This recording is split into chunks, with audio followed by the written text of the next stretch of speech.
வீட்ல வந்து இந்த குலதெய்வம் எல்லாம் கும்பிடுறோம்ல சார், மூத்த மருமக அப்படின்றப்போ உனக்கு அந்த நீ தான் வந்து எடுத்து போட்டு எல்லாமே செய்யணும். எங்க குடும்பம் காலையில என்ன விளையாட்டு காட்டுறாங்க. அவங்க டைரக்டா சாமி கும்பிடும் போது தான் வருவாங்க. நாம் யாருக்கு என்ன தீங்கு செய்தோம்?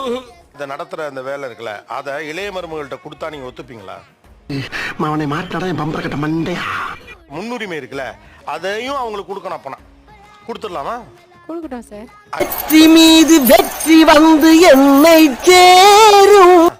கொடுத்துடுறேன் சார். அப்படியா? என் தங்கச்சி தானே சார். அப்ப உங்க மாமியார்ட்ட நேரா சொல்லுங்க. தட்டி பறிச்ச துரோகி துரோகி துரோகி. அந்த உரிமைய அவங்கள்ட்ட நீங்க கொடுக்க போறீங்க. கம்ப்ளீட்டா கொடுக்கணும்னா ஃபீல் ஆகும். நானே எடுத்து போறேன் நம்ம 10 வருஷமா பேசிட்டு இருந்த விஷயம் 10ல போயிருச்சு. கடையை காலி பண்ணிட்டானே. நான் எடுத்து போறேன் சார். சரி, நீங்க எடுத்துட்டு போலாம். பட் தட்டு எங்க?